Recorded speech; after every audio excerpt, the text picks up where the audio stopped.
And good evening, everyone. Welcome to WVUM 90.5 FM, The Voice. My name is Israel. And I'm Andy. And we're joined here today by our good friend Peter, the music director of WVUM. And welcome to the Monkey House, everyone. Woo! I hope you're all having a wonderful evening. It's pretty sunny out there, I suppose, although it's gotten a little cloudier. Oh, it's definitely going to just pour out of nowhere. I can guarantee you. Right. I already see the gray on the horizon. It's been happening on and off throughout the entire week, really. It's been great. Yeah, like I can I carry I can my jog or umbrella swim, I everywhere choose. now. It's insane. You saw that big old meaty blue umbrella that I could basically be used as a weapon. I think. Yeah. Honestly, Yeah. I keep leaving my umbrella in here. And, Yeah. I keep leaving everything around everywhere. Honestly, I'm really worried that I'm gonna lose my sandals. I'm wearing flip flops right now, and I'm worried that I'm just gonna Blame it on the accidentally heat. Kick Yeah. them, kick Blame them it off. on the temperature. You can't blame. You can't You blame could it on walk the heat. barefoot on the Of course hot you can. sidewalk. You know what? You I can blame it suppose. on the heat, actually. Yeah, I mean the I'd rather have this temperature than like a minus 20. I Something like that. absolutely prefer. But you also get, I mean, there's a it's a legit sunburn. excuse. There's a sunburn that's a huge issue, and I might have really nice Mediterranean olive skin, but it's I'm still susceptible to sunburn. But I heard yesterday that there is sort of a movement to call sunburns radiation burns because the name sunburn is too benign, and people are just kind of whatever. Oh, okay. Okay. I mean, it's a correct. If you study physics or science or whatever, it is correct. But what are you trying to incite? Yeah. Doesn't roll off the scare tongue people, either. oh, Radiation, no, radiation it's not burn. the sun anymore. It's a radiation ball. I mean, yeah, of course. Ball. It is. Yeah, but I think you're not really cognizant of the fact that it's radiation, coming from the sun. Yeah, it's just most people don't understand that what a photon is to begin with. They don't think that far. You just understand that if you're in the sun too much, you can get cancer, right? So then I think for the average person that's enough. And then to force the concept of radiation in there, you're like, wait, so if I go outside, it's like walking near Chernobyl. What does this mean? And I think that's maybe too much. No, I don't think it's enough. We're very cavalier with how much skin we expose to the sun. Even people with lots of melanin do believe that they're kind of immune from melanoma. Mhm. It could definitely strike anywhere. It doesn't have to do anything with the amount of melanin you have. It's about however much radiation can penetrate that melanin Oh, certainly. and get into you. So it's a really nice note to start off with, because it is a very serious topic on a nice sunny day. Mhm. It's 98 degrees. It's body temperature. Well, I according to don't- the I thing don't here, even it says it's count. 87.8 degrees Yeah, Fahrenheit, no. but I'm sure the feels Yeah. like temperature is a little higher. That's a lie. I mean, I know that. The humidity is 66%, so that definitely contributes to what makes it feel like above 90 at the very least. Yeah, I mean, sometimes I feel like I'm sort of inhaling the air. Yeah. Well, yeah. Yeah, to that point where You're inhaling the sun. I like Yeah. to say it's like I've opened the dryer perpetually. I'm always in front of a dryer that I just opened, and it's why? Why Yeah. do I have to feel this? But you on don't my even brisk get walk? the pleasure of getting a warm blanket straight out of the dryer. You wrap it around you, it feels good. Yeah, it's just before that. It's Yeah. just when just the opening and the just that. I can't believe that that we started off talking about the weather, the most stereotypical. Yeah, well, that's that's it's what the we're- monkey house. No, it's the but breaking stereotypes by bringing them back. But it's not the you can't break stereotypes by doubling down on them. And this isn't this is a chat. This isn't an elevator. Well, You break in them your by words- reinforcing them. Well, actually, nowadays, people don't talk in an elevator, and I get seriously threatened if somebody tries to speak to me on the elevator. Yeah. Really? Yeah, it's awkward, and then I frequently go into a building that has 16 floors, and I have to go to the 14th floor, Well, and it's like nerve-wracking every time. I don't know. I mean, know. Take the stairs, maybe. How about okay, talking to someone on the stairs, perhaps? Okay. like I've seen you can see the tension at times. Sure, like I've been there, but like I don't know. I feel like that's just because that an artificial moment that we're experiencing that'll like go away. I think the tension comes from how used we've gotten to anonymity, because you're kind of like, you spend a lot of your time on the internet and you're kind of in the veil of anonymity, and you would say things on the internet that you necessarily wouldn't say, in real life. So this is interesting. That's why you and I, at least, this would explain why we have different experiences. My elevator experiences are at work with people that I'm usually around, so I'm like forging relationships. That's the point. Yeah. But if it was like an elevator to just go home or whatever, I mean, maybe I guess it is different. You're not there. Like, look, I'm just trying to go home. I don't want to hear about your life story right now in these like 10 seconds of time that we're gonna be forced in the box here. But I still like to think I'd be open to a conversation. Yeah. And you know what? Segue. This is not the standard talking about weather, okay? Because how often do people call it radiation instead of sun? Well, so That's new. as far as I know, that's a new movement, but I'm pretty sure like the National Council of Dermatologists have been trying to push that for a while now. I would think so.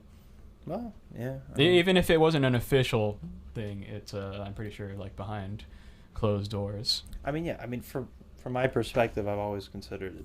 I mean, it's obviously radiation. Or So what it's about interesting that people are pushing? What that. about That was starburn? Starburn. That makes it sound awesome though. It does.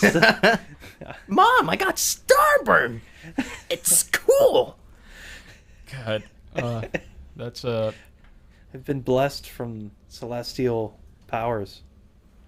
Blessed by the Star Wars holiday special. by the Star Wars. God, Star Wars. I guess here we go. I guess it's a good time to bring up some to bring up some Star Wars, and I would think say it's so. going to relate to what I think we plan to talk about.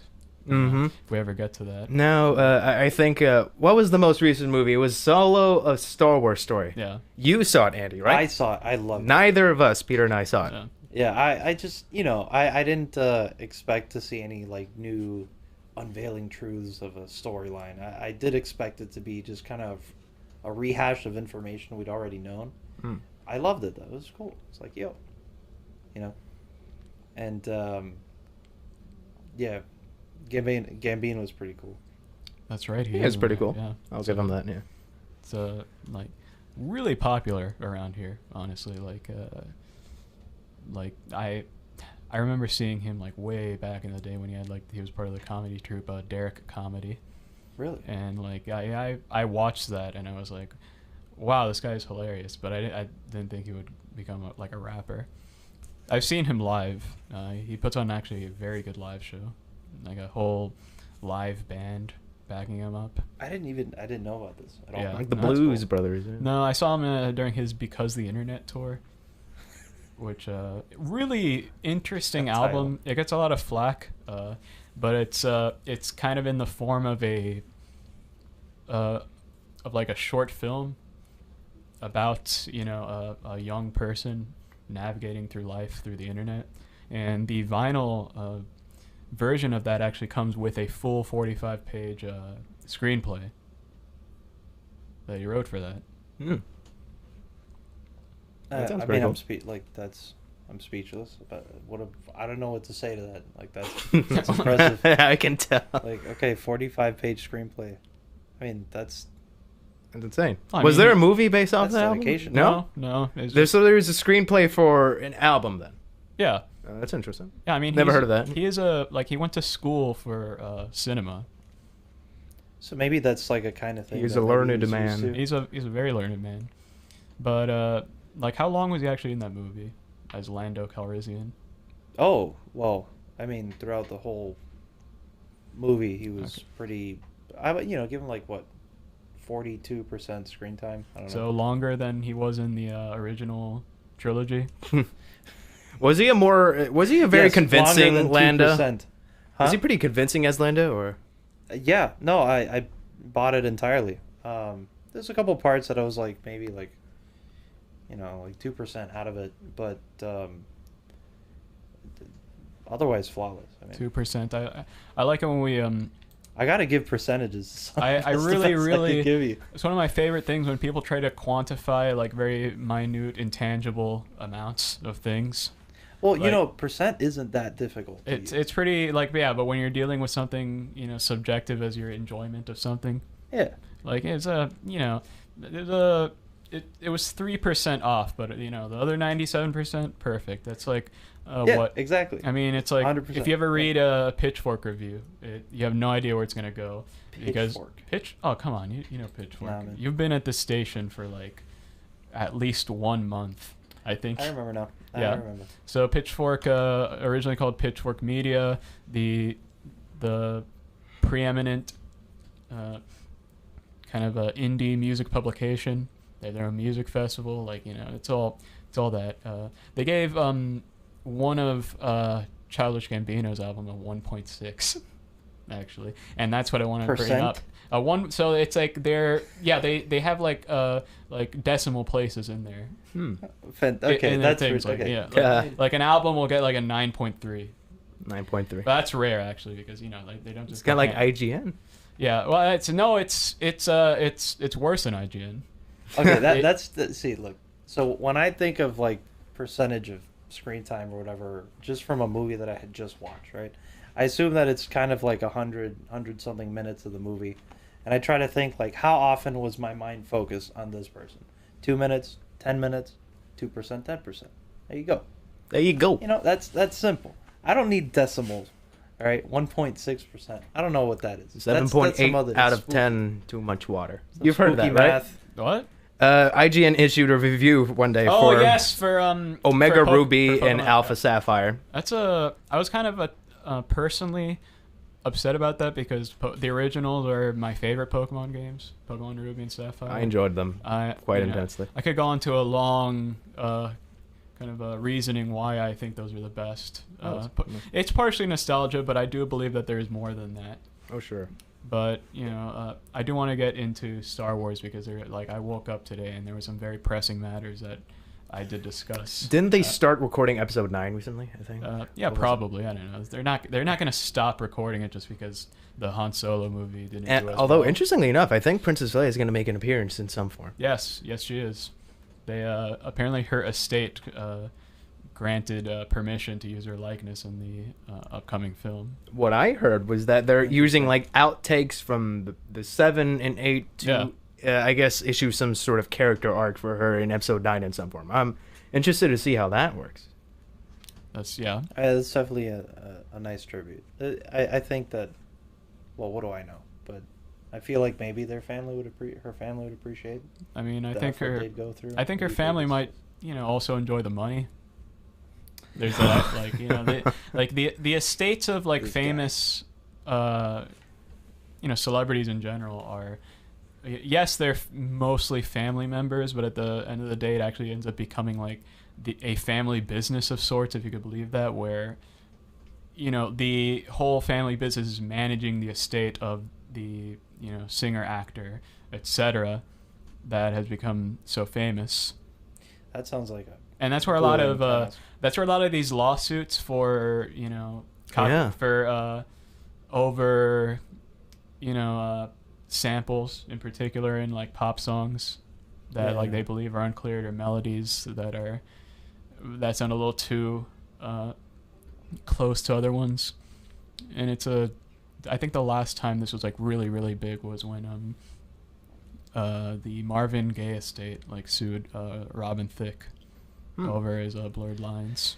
I remember that. I mean, yeah, it like first of all, not the best song. I mean, it was all right song, not the best song. It was okay. Very, very questionable subject matter. Yeah.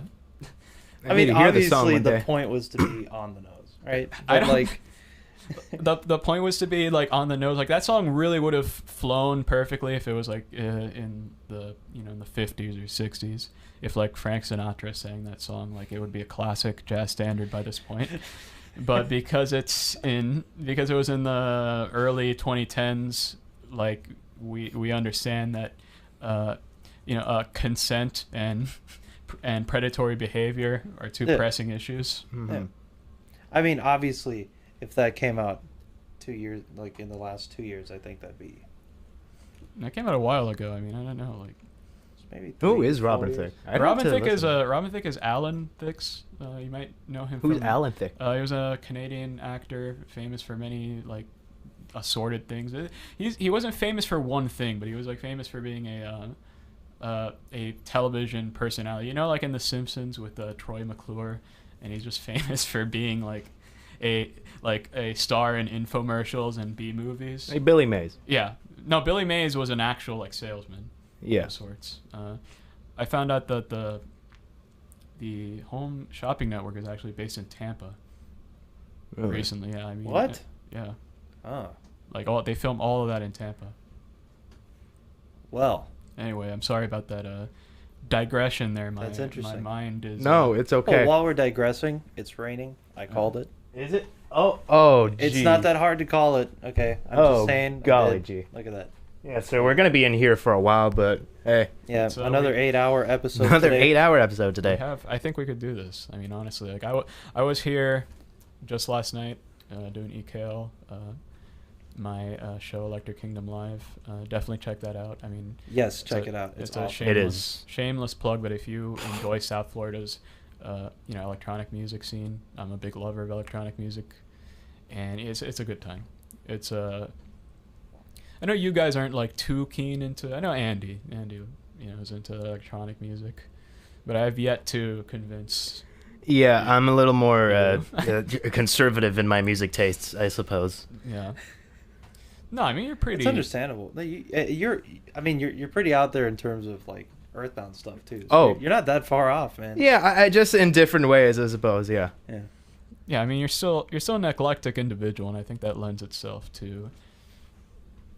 Well, yeah, I do like music. beeps and boops. And, Yeah, I mean, I love bleeps and bloops bleeps and ones and zeros and ones and twos. There's some cool stuff out there. Like, I think I don't hear you say this enough, but it's the coolest, the toughest part of your job, Peter, that I notice is that you're going out and getting people who are doing stuff now, like new music. That's a big thing, and you happen to find some good stuff.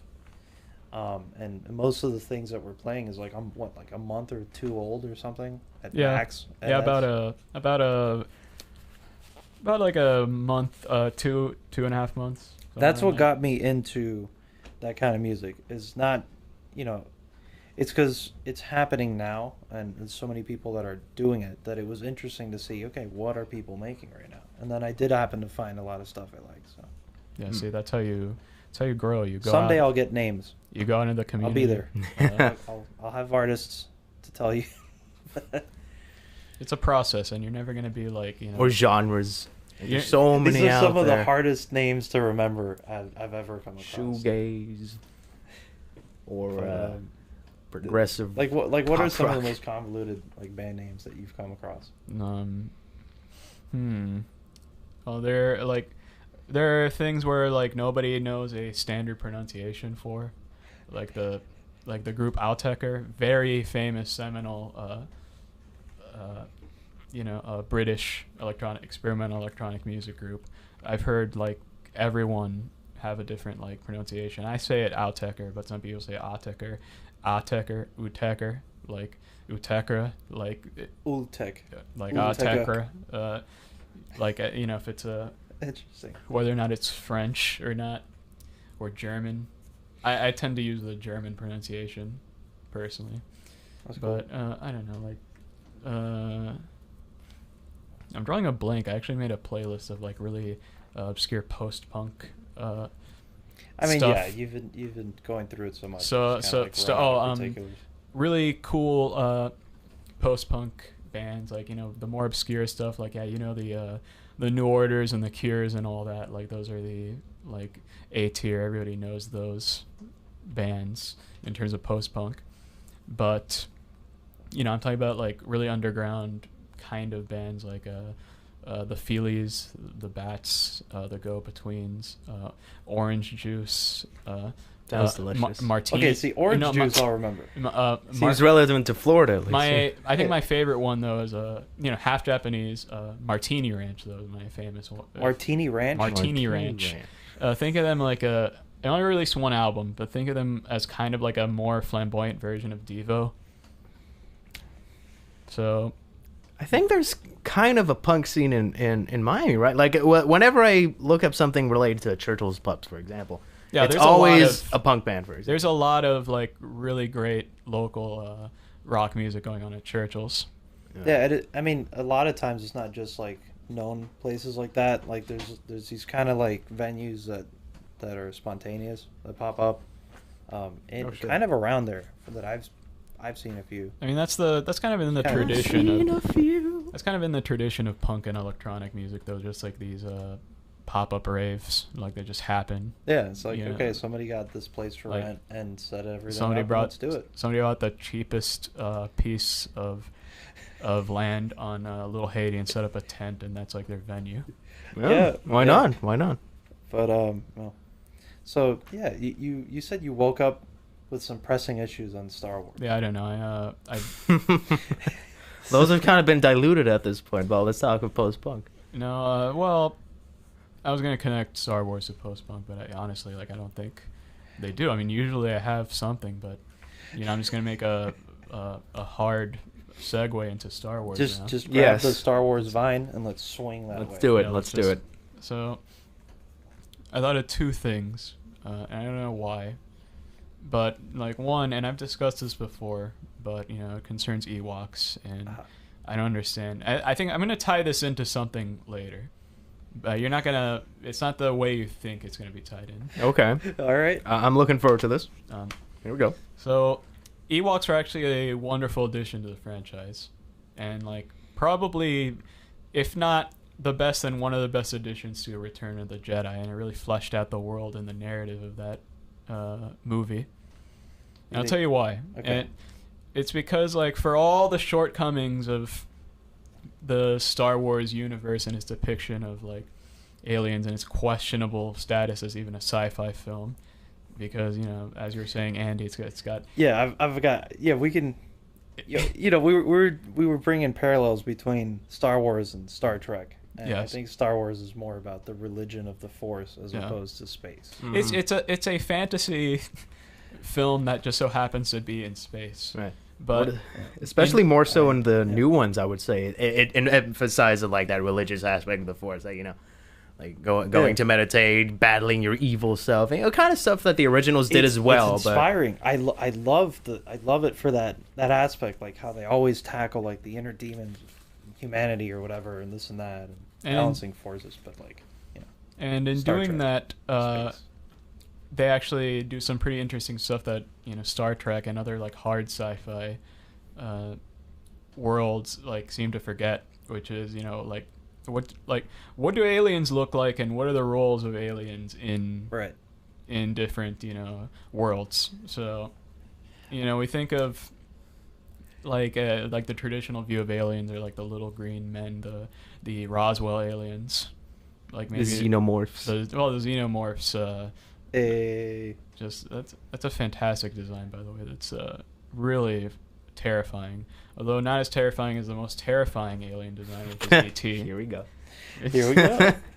Very nice. All right. I can't be the only person who finds E.T. frightening. No, look, I do too. I do too. I vividly remember watching E.T. when I was around 5 years old and thinking this is the most terrifying creature I've ever seen. I've never seen E.T. myself. Man, I didn't see that.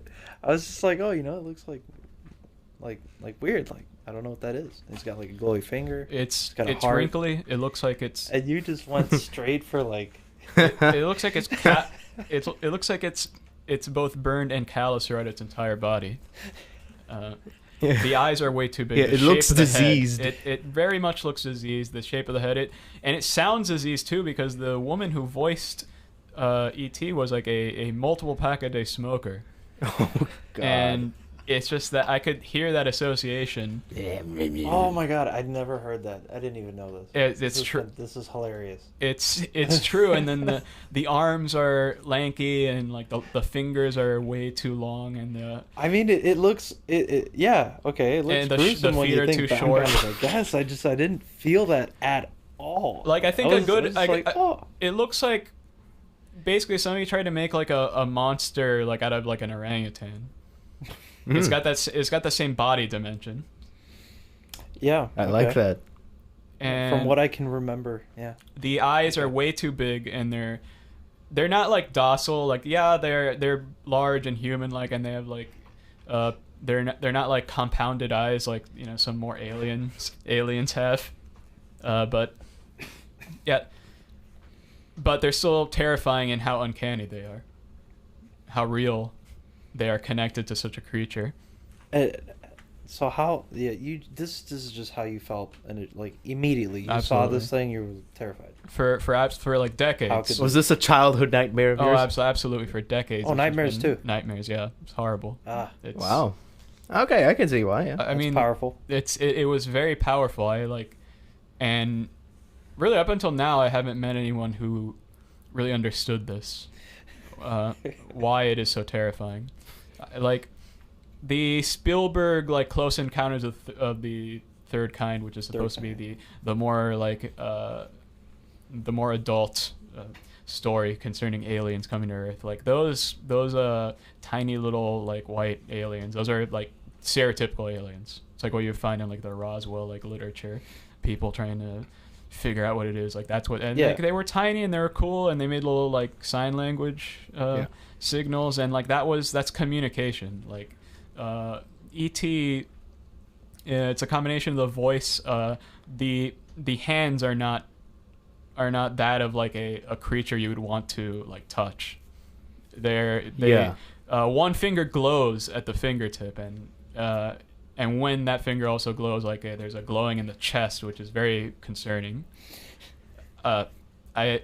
It's the same thing as when you see certain like species of like a glass frog, where you could it's called that because its body looks like it's made of glass. You can see its organs, and that's deeply unsettling. And the same thing goes with like various species of deep sea fish and crustaceans, where you don't need. There's two things when you're down there that you need, like in terms of skin color, because there's like no light, so you have either translucent skin, and so you get the monsters, like the monster shrimp that are the size of a golden retriever that you can see all of their organs inside, and they're just clear. Mm-hmm. And then the other one is red, because that's like the light that reflects most out there. So that's that's the camouflage color.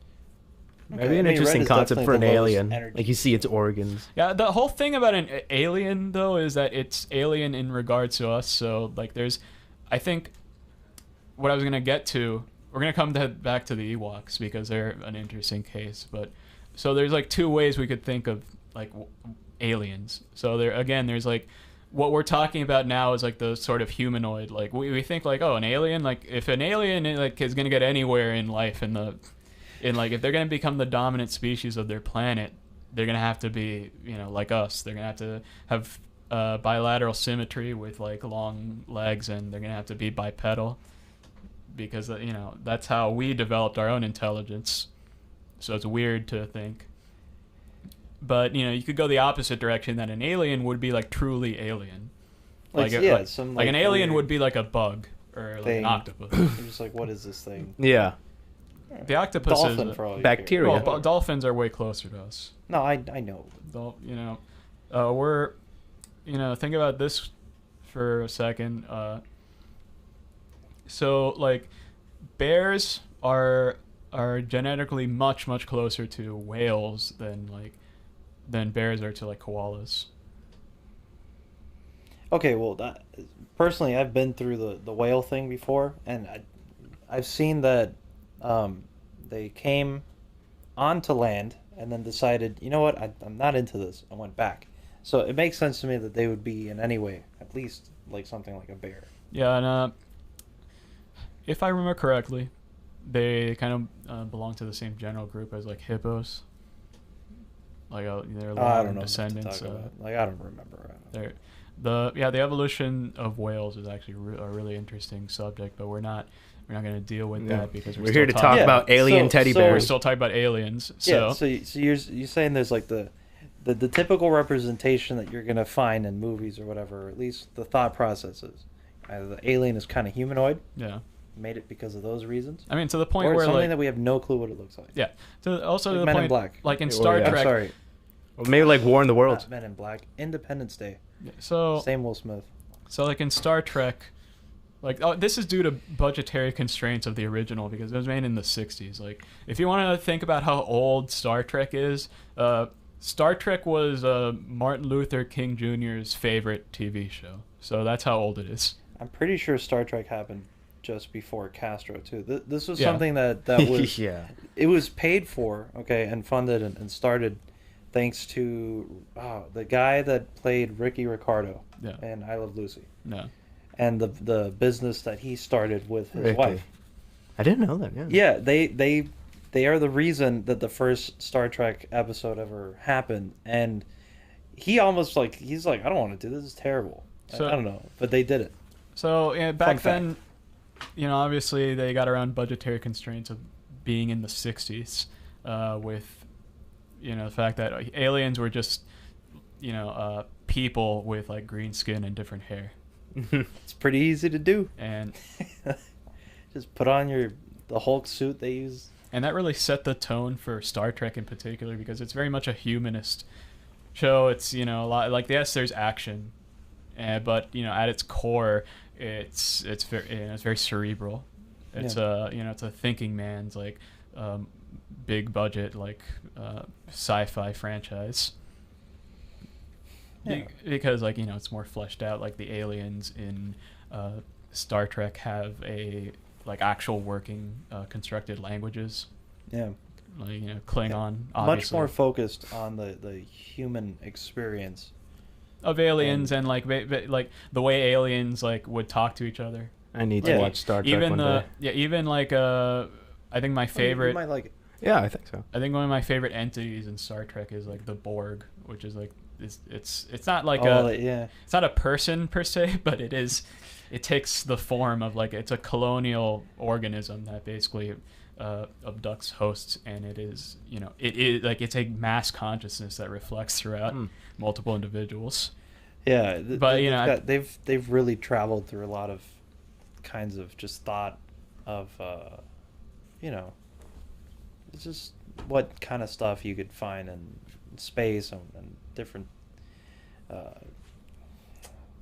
effects of consciousness and stuff cerebral. Yeah, that's but with Ewoks, it's a little different because it adds such a unique dimension to the Star Wars universe.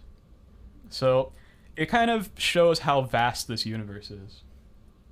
Right. So before I get to that, I want to talk about the structure of the universe just to show how big it is. I mean, people who are familiar with the expanded universe. Star Wars would probably far and beyond.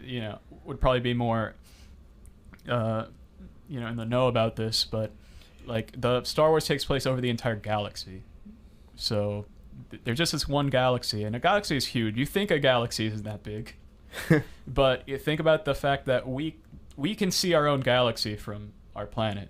Yeah, we're fairly on the outskirts. Yeah, we're on the outskirts of. We're a good 80% on the out. Yeah, no. You would say? No, more than that. We're on the pretty far end of a band of. No way. Yeah, but it's not it's spinning, but it's spinning at such a rate that you don't worry that we're gonna fly off. Yeah, to be honest, for our entire life, basically we can consider as if it's frozen. You were not gonna really see relative shifts, either. Which is cool because then you can navigate and star plot. Yeah, it's all useful. So you can't think of the Star Wars universe as being a planet in itself of sorts, like like there's multiple planets, but you tend to think of it as like each planet is like a region of the same area, the same way like that we would go to like the desert, or Yeah, we like just take a hop, like Tatooine is the desert, or the planet. Like I love those like single biome planets. But yeah, like, it all feels in the movies very enclosed, but the fact is there's like two major governments, well three, but the two that matter. There is obviously the Galactic Empire / formerly known as the Galactic Republic, which has a lot of parallels to like ancient Rome, specifically Western Rome, in the fact that it is, it's trying to control this vast galaxy, and you can't do it. It's like it's the same thing that happened to Rome. Like it expanded to such a point that there will always be, territories on the periphery or just openly rebelling territories that is just going to suck the empire dry of valuable food and military resources. Yeah, they do. And however, like, that they sort may of have the technology, and in that Star Wars universe, perhaps to get more. What would you say? More like density of control.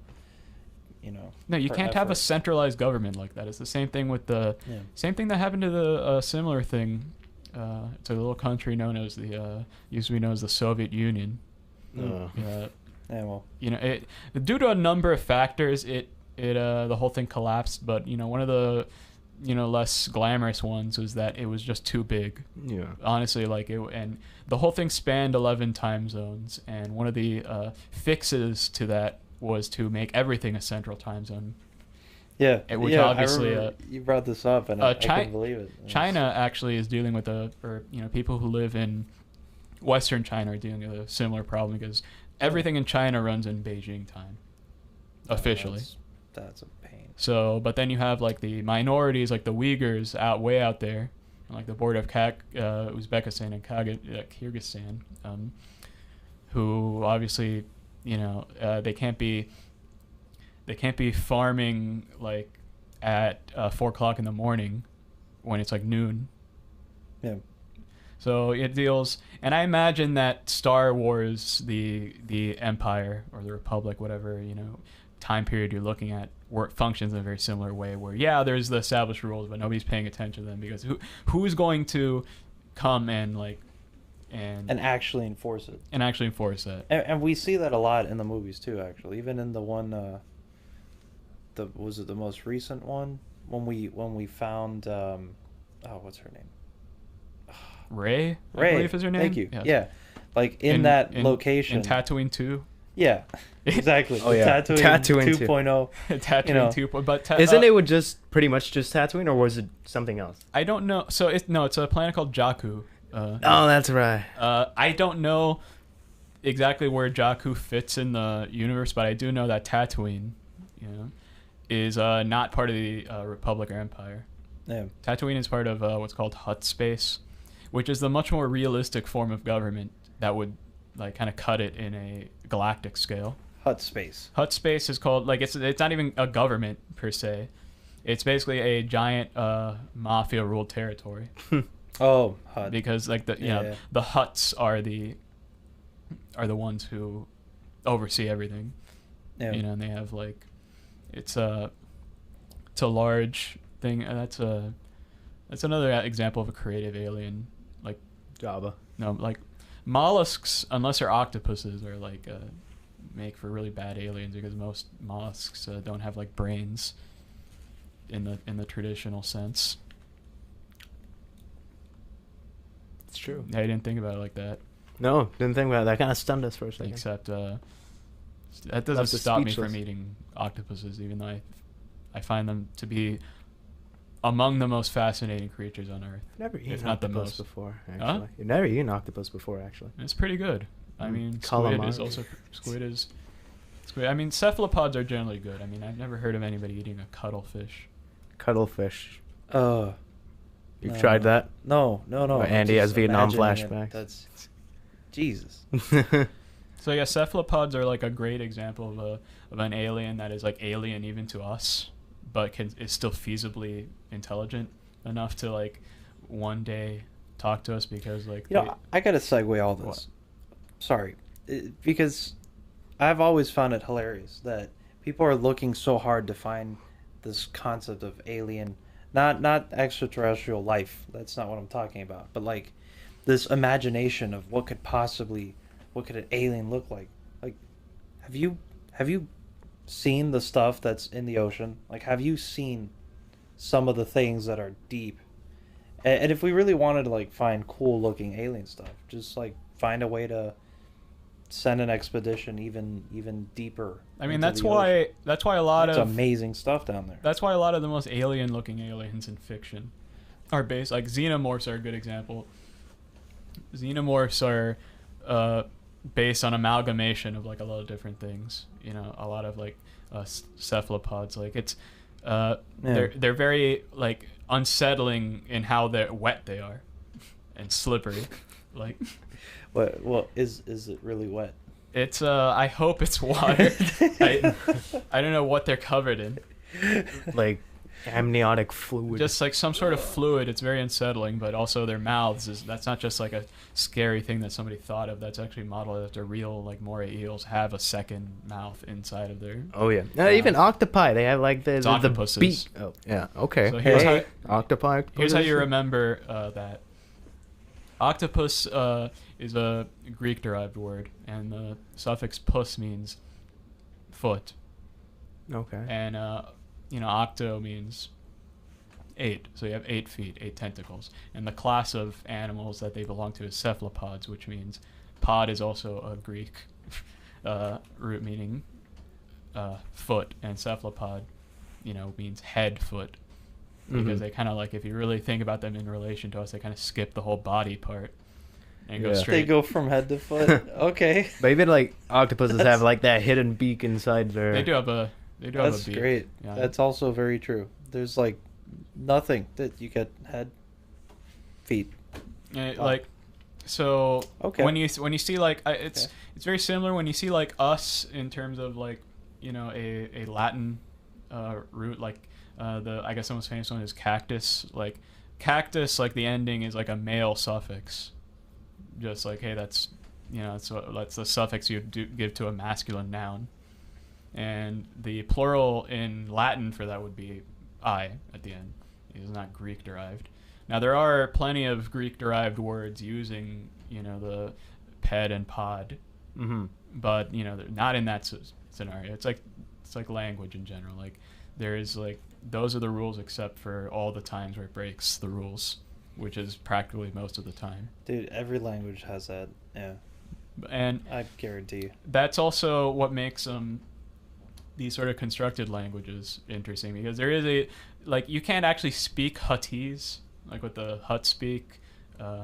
Ewoks also have their own language, and it's based on like the very regional native languages of like Kazakhstan, with peppered from like Borneo, and like just a lot of like native languages that like you would think would fit a population of aliens that like are pretty cut off from the larger technological sphere of the the world. But I think we were discussing this where part of what makes the Klingons alien is not really like their attitude or their or like the weird forehead. They look pretty humanoid. Or they're pretty humanoid. They're generally a little taller. Body modification to the I forehead. have to look at what Klingons look like, so I'm left out of the loop here. Go ahead, get that They're picture. generally a little more tan. Like there's no I think was it CLINGO? No, K. Oh, okay. Because as I was saying before the show, when I hear Klingon, I think of like the X that doesn't want to leave or something like that. So, yeah, Klingon. Is there it goes. Yeah, Klingon is a really interesting example of a language that was constructed, first of all, to be a functional language. Like you could speak Klingon. There's multiple translations of Shakespeare in Klingon. Yeah, Izzy, can you transmit that picture for our listeners? Describe it to them. No, just literally transmit. Okay. Yeah, we're gonna send that picture to our listeners. Yes. Via Monkey Tooth. Monkey Tooth, yes. Please download the app Monkey Tooth, and we will. I hope is a Monkey Tooth an app? Are we in trouble now? No, it's not an app. So yeah, At least we're gonna assume it's not. Wink, wink, wink, wink. Yeah. Awesome. So Klingon is like designed to sound like an alien language in both how it is spoken, the pronunciations, and like the actual grammar. Can you speak some Klingon to me now so I No. can get a feel for Absolutely what it's like? Absolutely So that not. I'm not left out of the loop here. No, I cannot speak. Like I'm very, very bad at. Okay, Andy, accents in you do the general. honors. Then. No. It's Okay. I like it. So like It's I don't guttural. know. It's I don't know. bold. You it's know. guttural. It's guttural. They have a lot of what you would call a glottal stop at the end of words, which is what you see in like Semitic languages when you hear that like, kind of the. It's I like- can't do it. It's like I can't do it in like. No, you did it perfect, man. I think I know exactly Sounds what like you're the talking about. call language. It Send, makes send it- us a text if you know what we're talking about. It Yes. makes it sound alien to English speakers because that's the point of what it was supposed to sound like. English has like all sorts of weird type of things going on. Like for example, You have generally softer tone. No. Like Tell I'm me. talking about American English in particular, which is what Klingon was designed to sound alien to. Okay. Because the people who invented it were, Americans. But yeah, the Intended audience. I think if Maybe you were too. to go for like Sure. just the rest of the world in general and like try to find like the collection of alien sounds, you would probably still have glottal stops because like that's not like a huge feature in other languages. But the one thing, I don't have a name for this, but I do know the one thing that's really weird that once someone pointed this out to me, I could not stop like hearing it and realizing that I cannot find it in any other language. And that is because I speak American English. Yeah. It's the R. What I just did there, where I bunched my tongue up at the end there, the R. R. Yeah, no one else does that. Like yar. The hard R. Yar. Yeah. Matey. Yeah, Yar. Yeah. Yar. yeah. No one else does that. Even in other English Yar. dialects with the received pronunciation, they kind of drop the R. Even in like, I don't know, Norwegian. No. Nothing. No.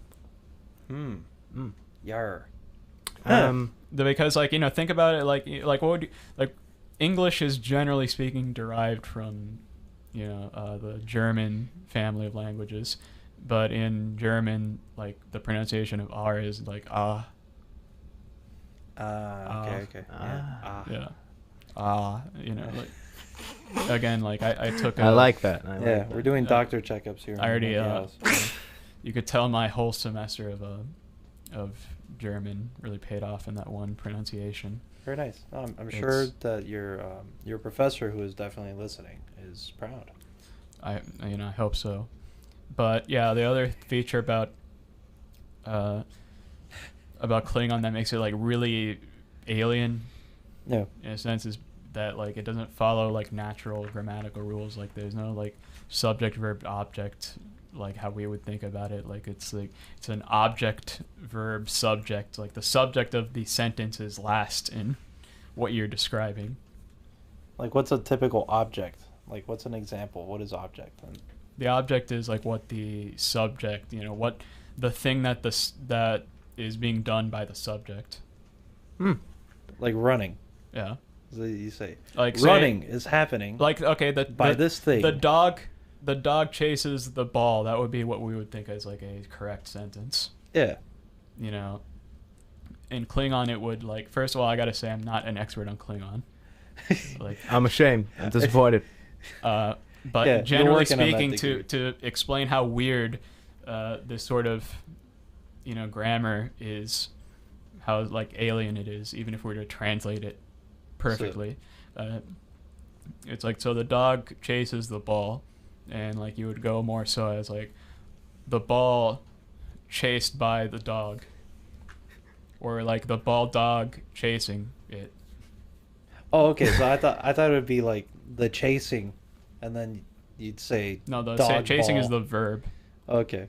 All right. Okay. All right. It's an object. The ball. Yeah. Language school with Peter. The No. ball, and then you have just this linked list of things that the ball is surrounded by, like what's happening. Anyway, the point is that it's okay. Yeah, it's weird. it's supposed to reflect their culture because they're very Object military oriented. military oriented. society. Get the thing. Like they very much think of like, objects first, and like because like in a military culture, you're not really thinking about individualism as much. You're thinking of like the structure of like the clan and what happens, to the unit.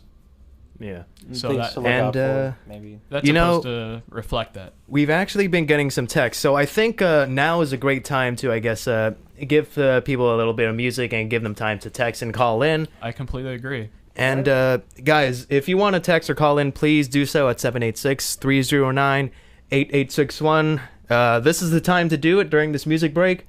We'd love to hear from you on anything that we have just discussed. And with that, we will right back. Andy, give us a bit of Klingon. That's not. Okay, thank you. We will be right back.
Rockin' the stupid dope mix, so bust.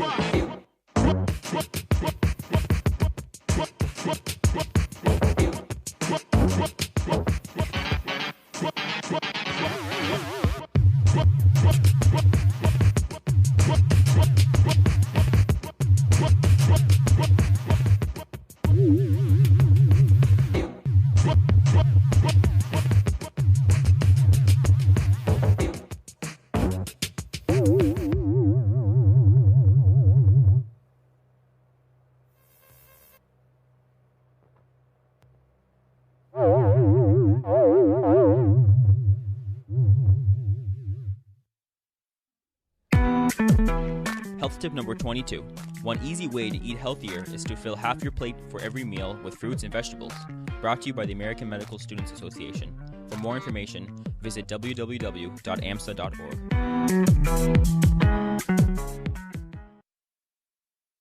And welcome back to the Monkey House, everyone. I'm your host, Israel, and I'm joined here today by my good friend and eternal correspondent, Andy. And of course, we are joined here by our guest and fellow friend, Peter, the music director of WVUM.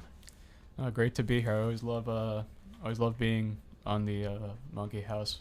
And by the way, we were just listening to Powell by the Bust. That's or is it really the Bust cool. by Powell? No, that's That's Pow by the Bus. no, the Bus by Powell. But Bus by Pow. Okay. It's from Thank you his, for clarifying From that. an EP called New Beta, Volume 1, and I believe that was recently reissued. It a lot of the tracks came out last year, but it's part of like a dual EP thing where they were released at the same time. There's New Beta Volume 1 and New Beta Volume 2. New Beta Volume 2 is a little more experimental. New Beta Volume 1 is like just more like, if you really like the early like synth driven kind of music but in a more modern context, like that's definitely where you're gonna go, like before house music or before any of that, like that's, but you still want it like kind of beat oriented. It's good stuff. He's like he's been on XL Records for a long time, so definitely in good company with like Radiohead and the Avalanches also being on that label. So it's a great all around label for not just electronic music, but just I thought Radiohead had their own label. No, they don't. They don't. They have for a long time. I don't know if this is still the case, but for a long time they had their own store and they called it Waste and like WAST. Because I know in Rainbows, I think this was the point where they moved off of a certain label and did their own thing or something like that. Yes, they were in Capitol. When they were on a major label, it was Capitol, and that's when they released like their biggest albums, like OK Computer. the Benz, OK Computer, Kid A, which I could talk about, Kid A all day. Oh, sure. It's a very groundbreaking album. But yeah, it's just wanted to provide some We do context. need to talk about that one day. Maybe We Brian do. Wilson as well. Just yeah, definitely. Just wanted to provide some context on the musical break. I mean, Preview for another episode. Usually we jump right back into the discussion, but since like I'm here, Yes. I thought it'd And be who nice. better to get this kind of information from? I thought it'd be nice to like let everyone know. So we have like a really nice selection of electronic music going on right now. It's been a fantastic like month so far for that sort of music. But we have plenty of other music on WVUM. Oh, absolutely. And right before that music break, we were talking all about, interestingly enough, it started with Star Wars, Yes. then it went to aliens, then it went to alien languages, and then just went to languages in general. No, but to understand like aliens, you have to understand what makes things alien to us, and what makes things alien to us is things that are not us. Mm-hmm. Like an alien is not something that we think of as like being like us. An alien like is like in the truest sense is something that doesn't even exist in our same like We do use world. aliens in a certain context, though. Like aliens to identify a group of people that aren't from here, I suppose. True, yeah, but that's it's generally frowned upon among Right. at least upon me. I know there are various different. No, same here. I think it's dehumanizing. It is. I mean, it's actually dehumanizing because if you call someone Well, an yeah, alien, you're just calling them something. you're calling them not human, because an alien by definition is a non-human. Yeah. In multiple ways. So that's actually very disconcerting. I know there's like, there's if it would be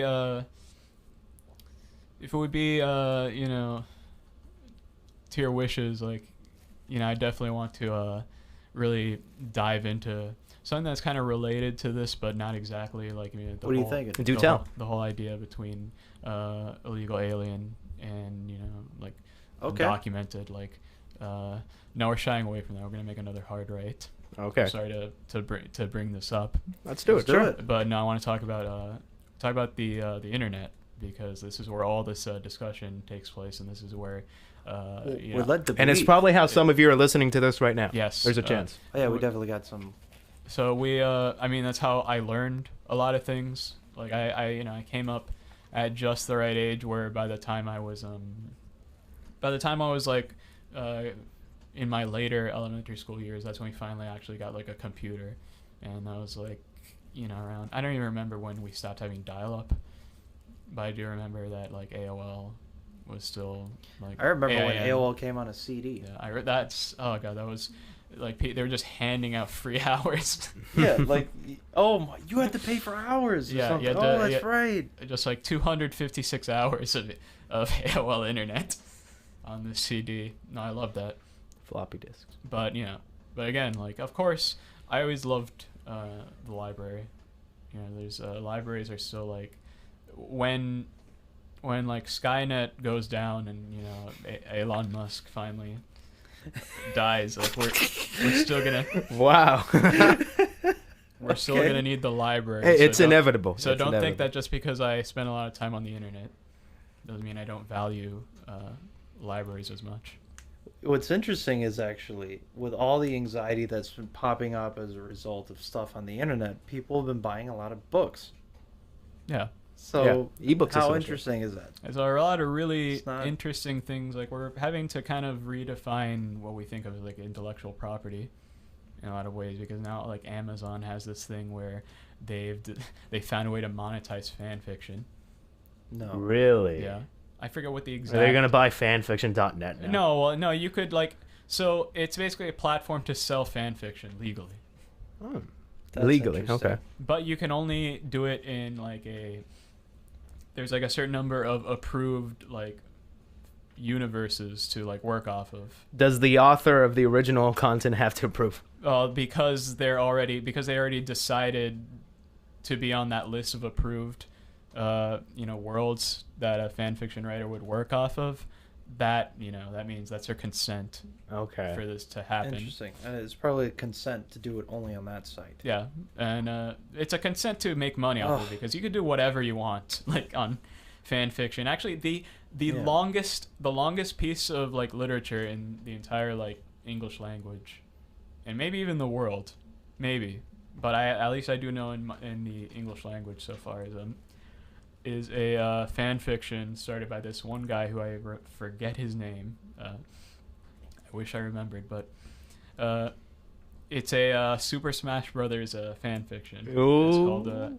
It's called something about the Subspace Emissary, which was like the story mode in Super Smash Brothers Brawl, and that came out in like 2008, I believe, and he started this fan fiction like the day it came out. Well, Do you know the title I'm of not the story? surprised. Just look up Subspace Emissary fan fiction. It'll be like the my. first thing. I did not. Anyway, this thing is like approaching like 5,000 pages. Wow.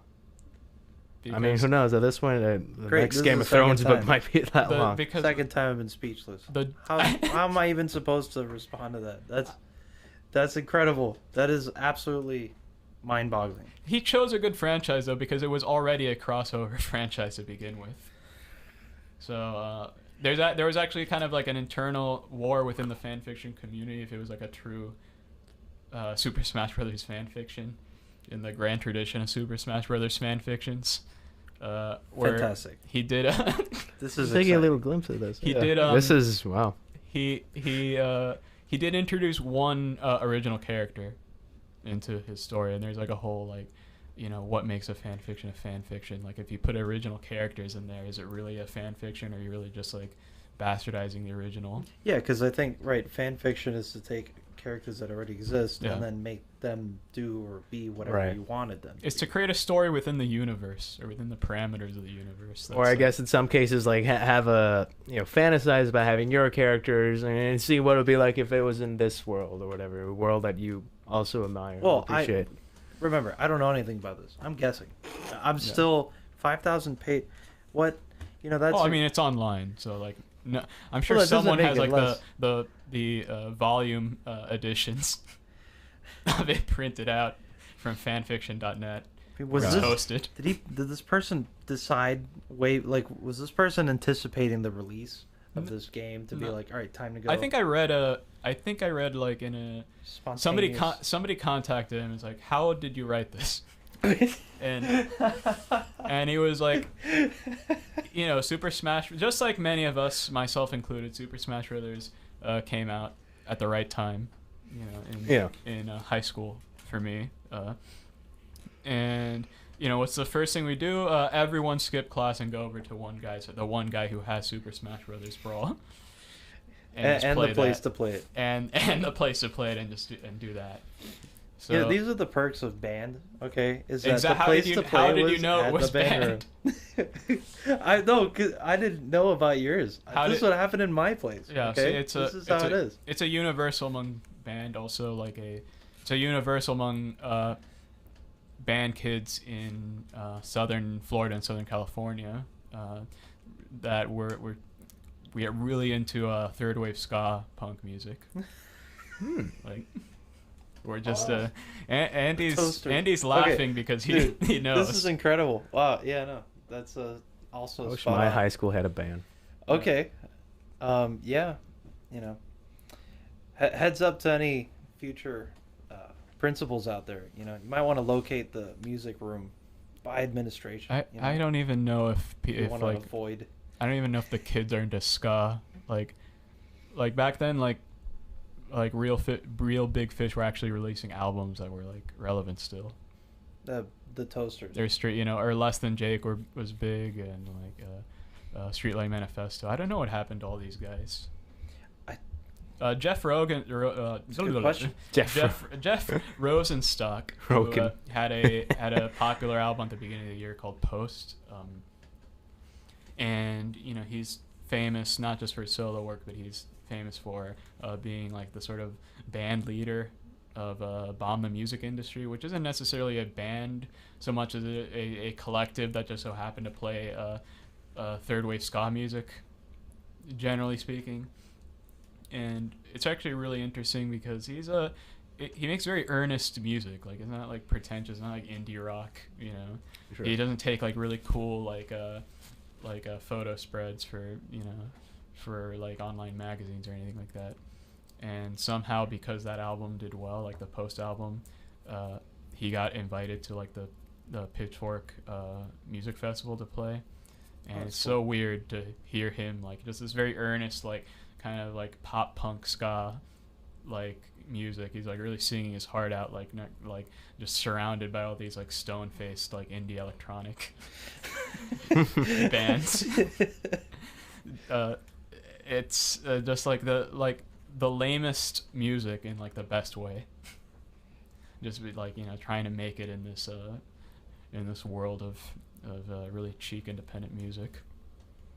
Not that I have anything wrong with that, but I just think it's a funny contrast. Well, yeah, I mean, but yeah. So the Subspace Emissary fan fiction, though, that's the 5,000-page fan fiction it of a Super Smash Brothers brawl. Specifically Brawl, yes. Specifically Brawl. Yeah. He actually did fairly recently upload like another few chapters. Wow. Oh, so he's still working on it after 10 years. Wow. 8 years. Yeah, once you pass that 5,000... that's a part of your life. That's you now. Like, hey, let me put another couple. But yeah, he did say that like it's like he's just hanging out, and he's like, well, I wasn't really a big writer back then, but I felt, why not? And then he ran with it. That's the best kind of like story. I love hearing like writers that were like, I never wrote before, but like one day I just decided to write. Another person who is a lot more critically acclaimed is one of Japan's finest authors, Haruki Murakami. Oh yeah. If you haven't read the Wind Up Bird Chronicle in particular, like you're missing out. I also recommend Kafka on the Shore. Kafka on the Shore and Norwegian Wood too. Norwegian Wood is a fantastic romance. Named after a Beatles song. Yes, named after a Beatles song. He has a lot of like allusions to like 60s music in his work. Oh yeah. But he so he's like extremely prolific. He has like another novel on the way out, and I felt like just yesterday he already had a novel out that he's a prolific short story writer. And he just like got into this. So one day he started writing when he was like 30, just about. And before that he had he studied English at a university, and he owned a jazz club for a long time. And then one day he was at a baseball game, as many members of Japanese society love baseball. It's true, baseball is a really big deal over there. Wait, really? Oh yeah. Oh, I've heard that. Clue. Yeah, baseball is pretty big over there. But yeah, he was at a baseball game, and the ball like flew into the stands, and it hit him in like the forehead, and then like he just kind of went home that night and just started writing, and then he wrote his first book in like a month. and he submitted it to like the only contest in Japan that would take book length submissions, and he won. And from there it was just books constantly. That's incredible. In his earlier work, like he wrote a really cool book called A Wild Cheap Chase, which is like a part of this trilogy that he started with that first book. What was his name? Haruki What Murakami. is? Haruki? Haruki Murakami. Murakami. Okay. And while we're on the subject, another like throwback to like his 80s period. Probably one of my favorites is like Hard Boiled Wonderland and the End of the World, which is this really cool like split narrative thing. I have to look more into it. That I mean, it's derived from. This guy is a huge like Kafka fan. Like a lot of his literature reads sort of like a cross pollination of like Kafka and like J.D. Salinger. Like a lot of okay. like, So a lot of stream of consciousness. a lot of stream of consciousness. And a lot dark. of a lot of like very relatable situations in a very like It can almost get very unsettling. It can get very weird. Okay. It could get very weird, but somehow it's still like, yeah, I'll be I could checking imagine this that out. happening. It's really, really subtle the way he progresses, like the character arcs. Like, you know, especially with, I think it's done best in the Wind Up Bird Chronicle, where like you start off as like a, you know, just like, hey, like I'm just, you know, unemployed and like making lunch, and that's like the beginning of the book. And then like, I don't want to spoil it, but it becomes this whole like, you know, No, I don't even want to know. it becomes this whole like close to being like a weird like kind of a espionage sci-fi fantasy, some sort of like nice. There's like psychics mixed involved, salad. like it's a mixed thing, and it feels completely natural. You don't like read it thinking like, oh, that was a jarring transition to that. You just like you keep reading and you're like, wow, I didn't even realize that it got this weird. It just, you really just.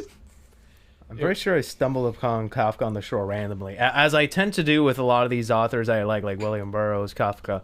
I tend to stumble upon their works, you know, just like picking something off the shelf, and like Kafka on the Shore also kind of has like this dual narrative with someone, but in this case it's someone with a split personality. You know, he's kind of talking to himself, but it's kind of portrayed as a different character. Yeah. You know, I loved it. It's kind of, you know, metaphysical in a sense, and it's pretty cool. It's a great. I haven't actually read Kafka on the Shore, so I'm gonna have It's to. the only Murakami book I've read, and I really should read more of his. That's for sure. Yeah, that's. But the internet. Yeah. I don't know. I think I had something else to say about literature. Oh yeah, I did have something else to say. We'll move on to that in a second, because I did want to say, now that you brought up Naked Lunch, there's the story of like when I read Naked Lunch, and like I read it on a plane, and I was deeply uncomfortable. Where were you headed?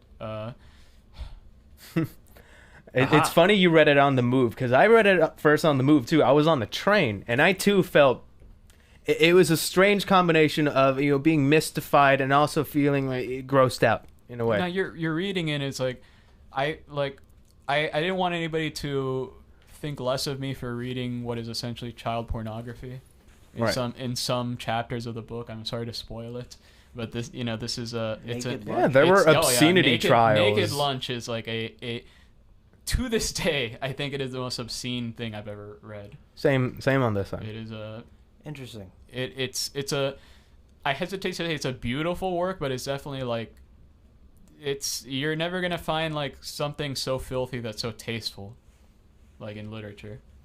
Interesting. If that makes any sense. It's like, that's another one with a bunch of like split. And like, of course, the way he narratives. made it, William Burroughs, was like, he used the cut-up technique. I think he cut up a bunch of words, put them together, and made a story. Yeah. And in that sense, sometimes you read the novel, you think it doesn't make sense. But as a whole, I would say it still conveyed a story of sorts, even with all of the smut that really exists in the story. Yeah. I mean, it was it did have like a very fractured, like kind of decentralized narrative, where there wasn't like, yes, characters appeared, but there's no central like character. Yeah. It was basically just about this like horrific like world that really isn't too far away from, you know, reality. If you think about it, it's a lot of crazy stuff. But Yeah, I definitely have to read that. I don't want to spoil That's a true. book from the 50s for you. It's kind of mad. I guess that qualifies for. Go ahead and spoil it. No, And, no, like, it's I can't. am I gonna- If I were to spoil it, like it's not like we have to abide by FCC rules and regulations. On Yeah. the show, and I can't. There's a lot of stuff on the book we couldn't talk about. Yeah. Okay. Yeah. Yeah. And here's my experience with Naked Lunch. That's the name of a restaurant. Oh, really? Oh. Yeah. It's a bar. It's Naked Lunch. I'm just like, oh, okay. Is it like a literature bar or a No, it's just like like a cat bar? like a typical diner is what I mean. Oh, okay. Like an American diner kind of deal. It's a really bizarre title. It is. For, Well, now For that a you regular told old me diner. what that book, that's just ridiculous. That's interesting. I yeah. don't know. I mean, it's a catchy thing, but as far as I know, there's no lunch that actually happens in that book. There is no lunch. Not that I remember. There's. You'll be throwing up your lunch, Yeah, maybe. I mean, people are naked in it, but no lunch is being had while No lunch. people.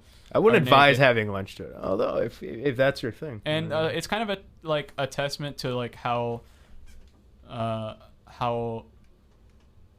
good that book was in a sense, because he was really battling this at a time where like you can just post whatever on the internet and just like the most obscene like tirades and still get taken As you seriously. Like, said, this the guy 50s. actually had to like publish this as a book, and like there are all sorts of obscenity trials, and like he won somehow.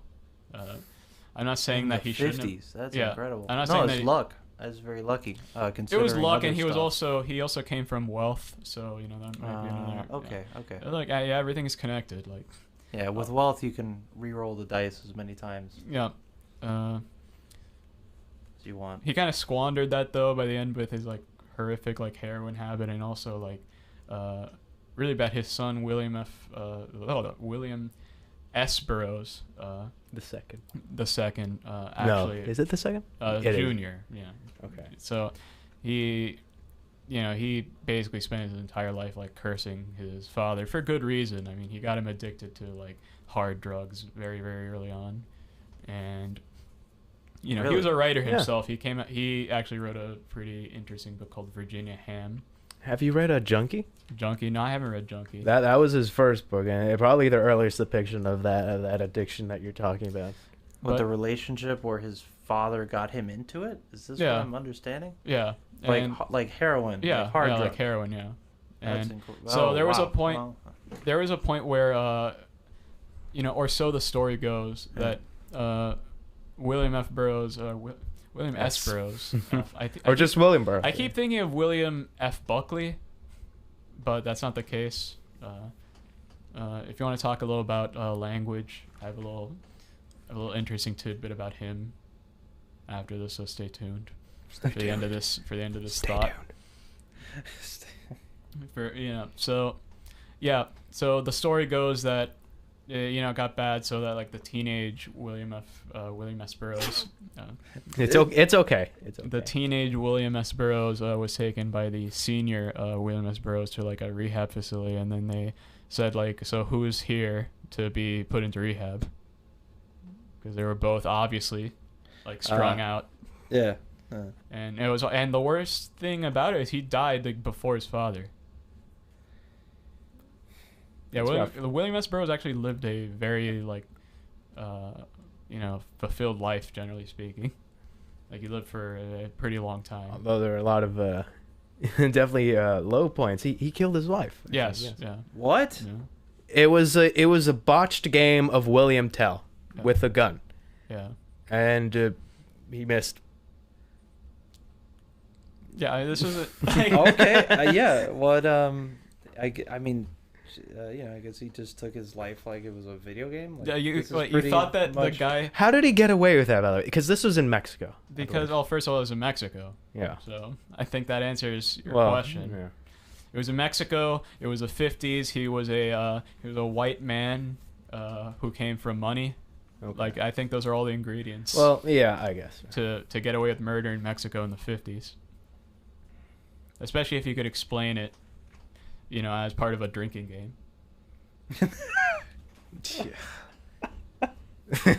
Like, I mean, you can go. Yeah, actually, that holds credibility. Yeah. Let's be honest. It was back in the day where So- people took a shot of whiskey to calm their nerves before driving.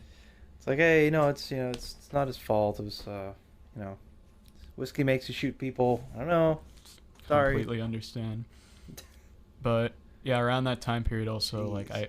like I keep thinking of William F. Buckley, and I know there's a bit of a segue, but it's the same general time period. But interesting thing about him, and we're talking about accents earlier, accents and grammar and all that. He spoke a dialect of English called the transatlantic or the mid-Atlantic transatlantic accent, which had like it had elements of both, sort of British English and American English, and it was designed primarily to be heard by people who were in broadcasting, or general upper class people in New England spoke this. Like everybody spoke this at a certain point in history, at that time, and it was made so that like you could like enunciate it, like over the like what I'm not doing right now, where I'm speaking my natural voice that doesn't enunciate as much. Fortunately, this is a modern like facility here, and you could pick up my reserved voice without like a lot of sharp sounds going on. But with a transatlantic accent, with what they were using back then, you really needed to like enunciate. Like I think Izzy, you could do a transatlantic accent, right? Maybe. Like, You'd have to tell like me what it sounds like. Old-fashioned radio voice. Good evening, everyone. That's exactly what it is. That's exactly what it is. And the most interesting aspect of that dialect is that it was completely constructed. It was necessary because of the equipment. People taught them how to speak that way. It's not like a natural like dialect. I didn't know that. Yeah. It's not a natural like thing where like, oh yeah, I grew up in Boston, so of course. Yeah, that explains why so many radio hosts kind of had like the same voice. I thought like, oh, they all came out of the same area, but no, I guess that's just kind of more like that explains newscasters today have what's called American Standard English, or it's sometimes called American Newscaster English.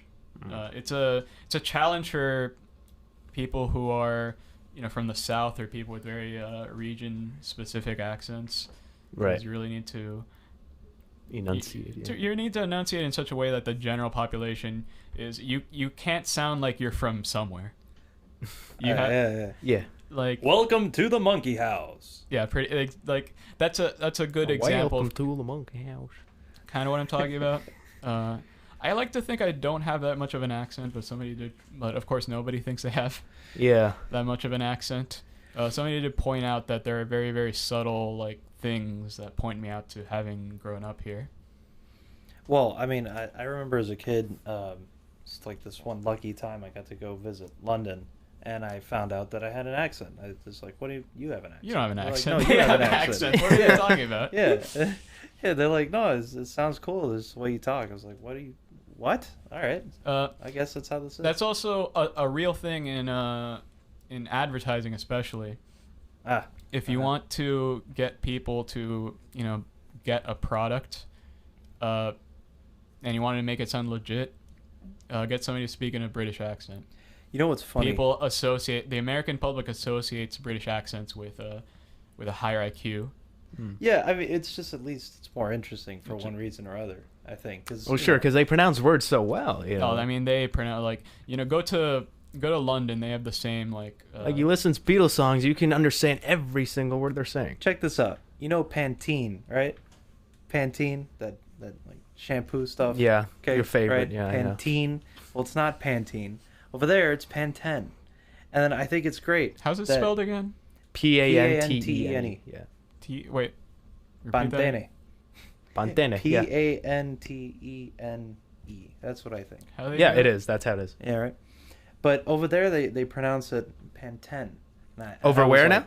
In London. Really? Pantene. At the very least, so obviously, I guess UK.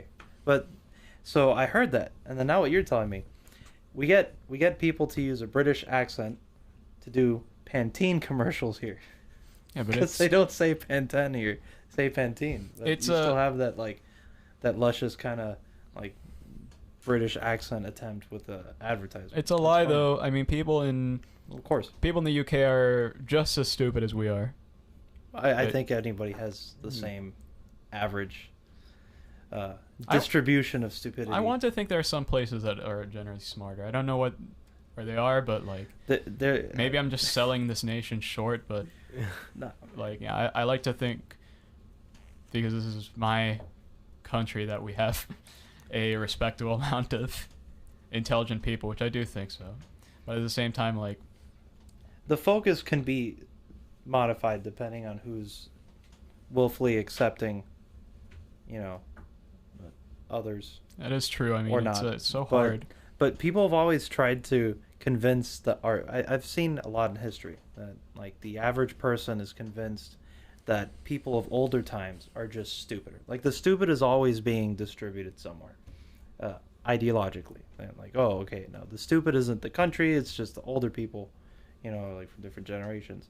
And I've always held the belief that we've pretty much possibly been equally intelligent. It's just whether or not you had societal drive for certain things, technology, and the built-up written progress of what you learned and achieved and stuff like that. Yeah, it was a built-up. It was a certain, it was a slope. I mean, it was pretty rapid, though, and that had to do with population increase as well.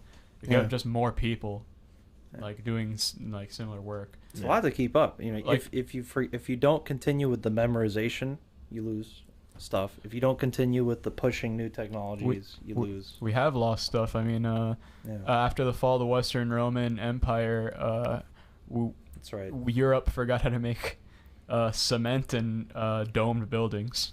And we actually have still, in the past 50 or so years, unearthed certain surgical, simple relative to the technology we have, but certain procedures that have been lost over time from, I don't know if it was Greek or Roman, it was one of the two.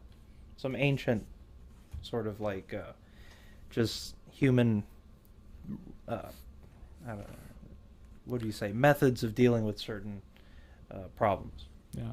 I mean, there's a lot of luck and a lot of really unfortunate historical circumstances that make you think we could have been so much better right now if they had just not did that.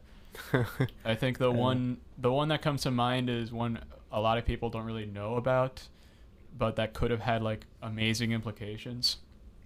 So, back in ancient Greece, Archimedes kind of wrote a treatise, as you did when you were an intelligent philosopher polymath back then. So he wrote multiple treatises, but one of them ended up being lost to time. It was reprinted here and there, but eventually it got down to one copy, by the Roman Empire. And then Rome falls, and Catholic Church takes over much of Europe, and we have just a bunch of monks. They're the most literate people in the society, and unfortunately the Europeans didn't really master paper in the way that we do today. So they took a lot of old manuscripts and basically washed them, bleached them, or scraped off the ink so that they could write, if they were lucky. They reused. If they were lucky, they got to write something of their own volition. But more often than not, it was just reprinting Bibles. But one of those, it was discovered, one of those manuscripts that was repurposed, ended up being the lost manuscript from Archimedes, and in that manuscript he lays out the basics of calculus. No. Yeah. No. Yeah. Absolutely not. That's yes. When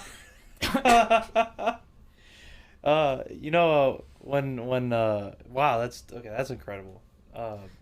But Newton first called that fluxors, not derivatives. Yeah. Yeah. Fluxors. Interesting.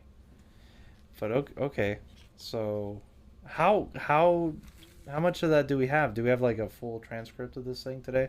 Not really. It was kind of lost to time, because I bet if they, chances are he wrote with some kind of a sharp object.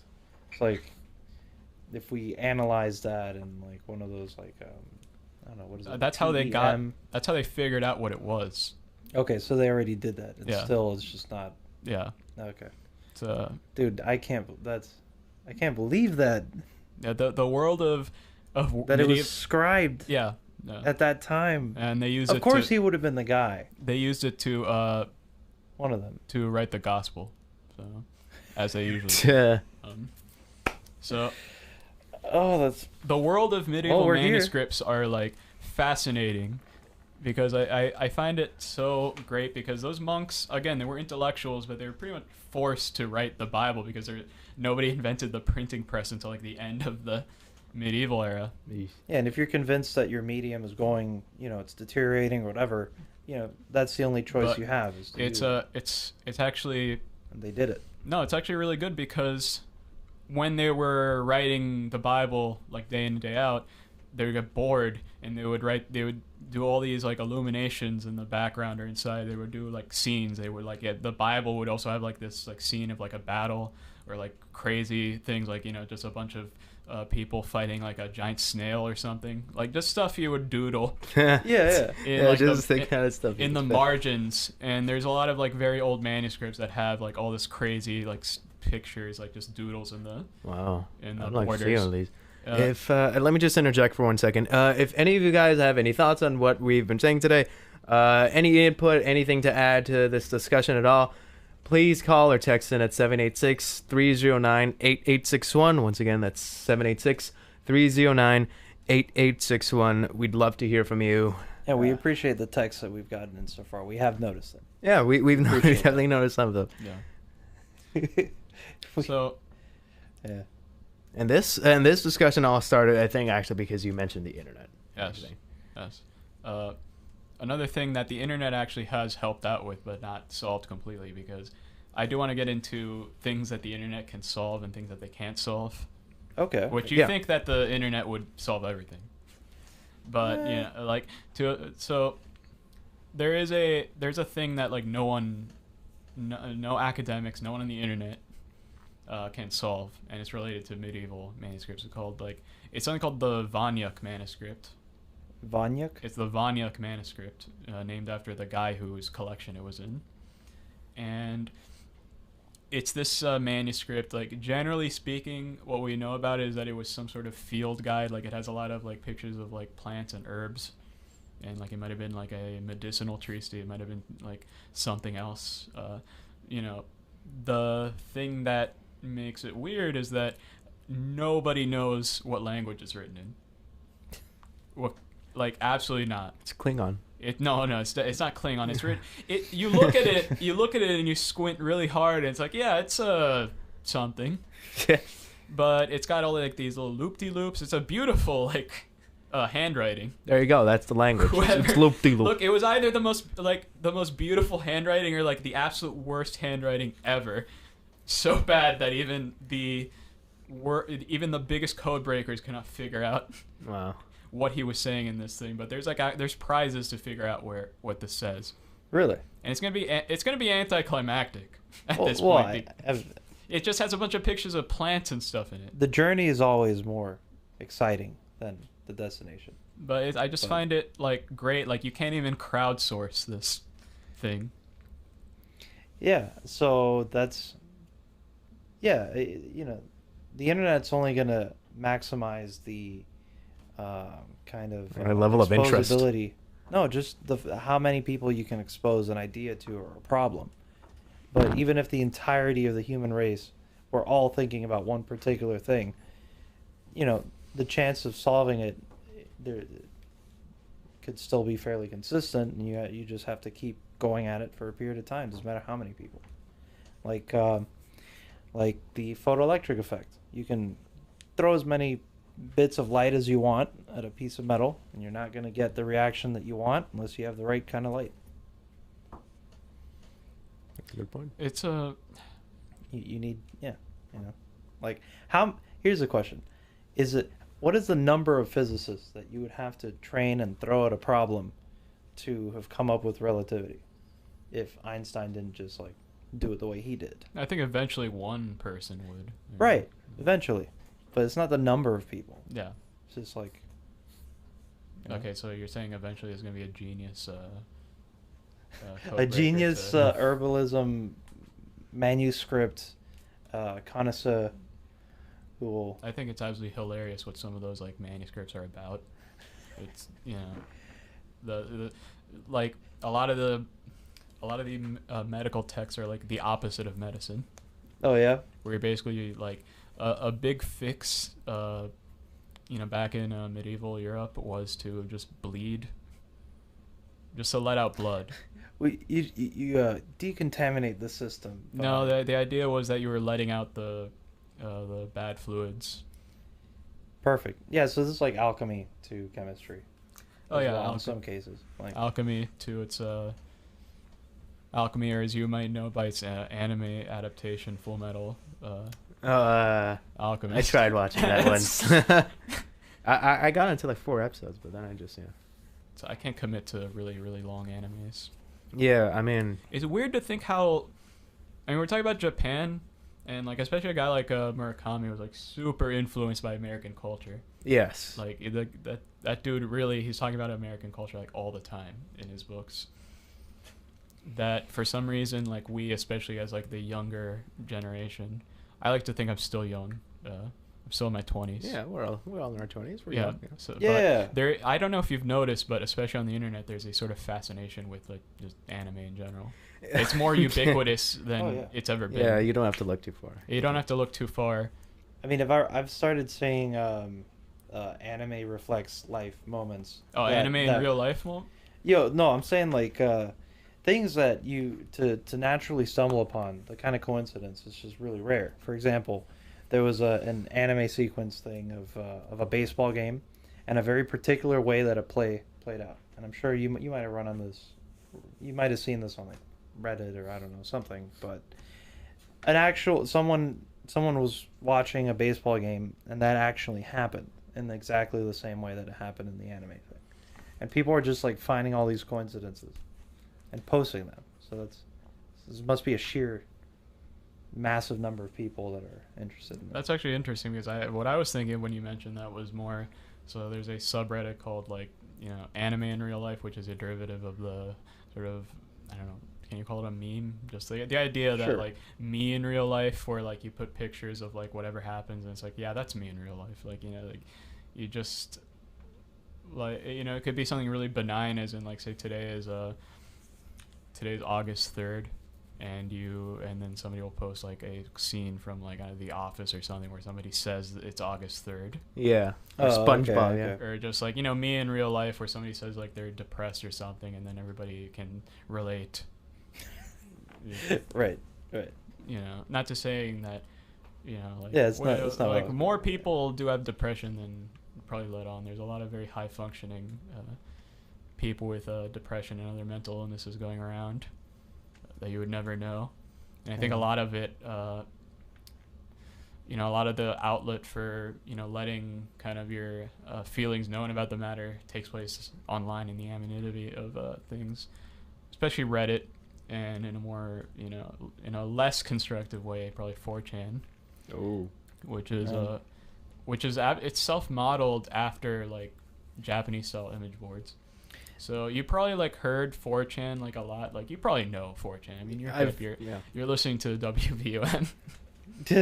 Well, yeah, too. But for those of you like who don't know exactly what 4chan is, not just like, so we know what it is like in the news and everything and just like whatever we hear, but it is like literally just an image board.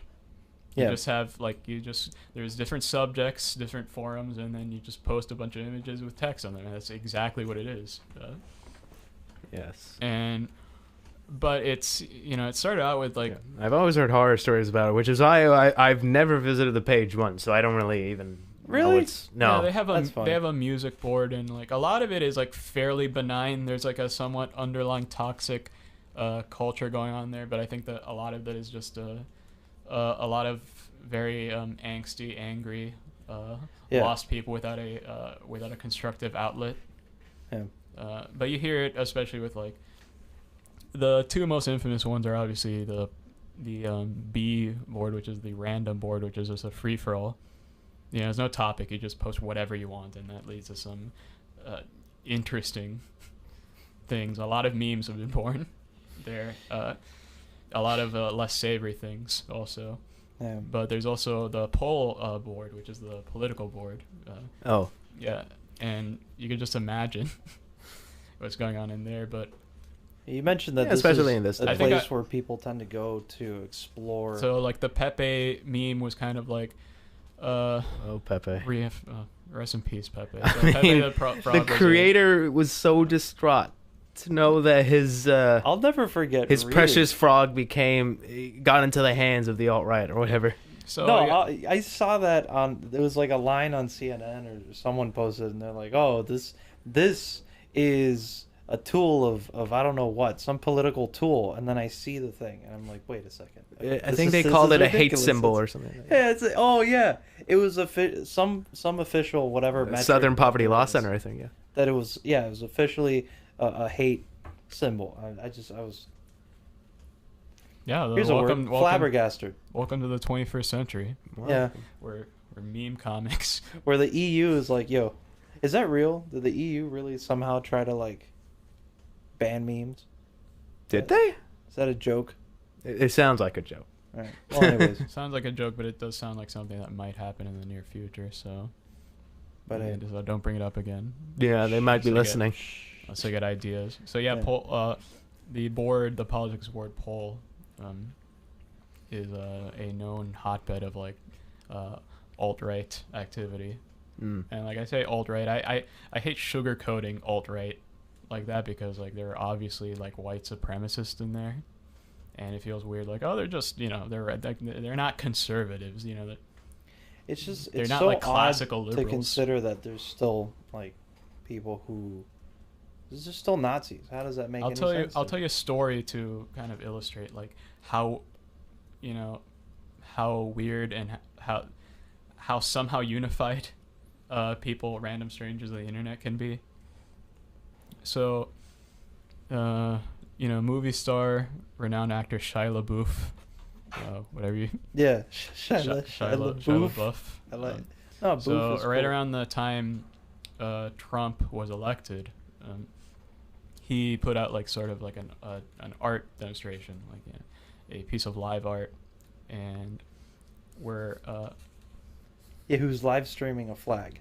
yeah, although that was later. Oh, so this is different. This is the wall, Yeah. I think, right? What did they say? I actually forgot. Do you remember?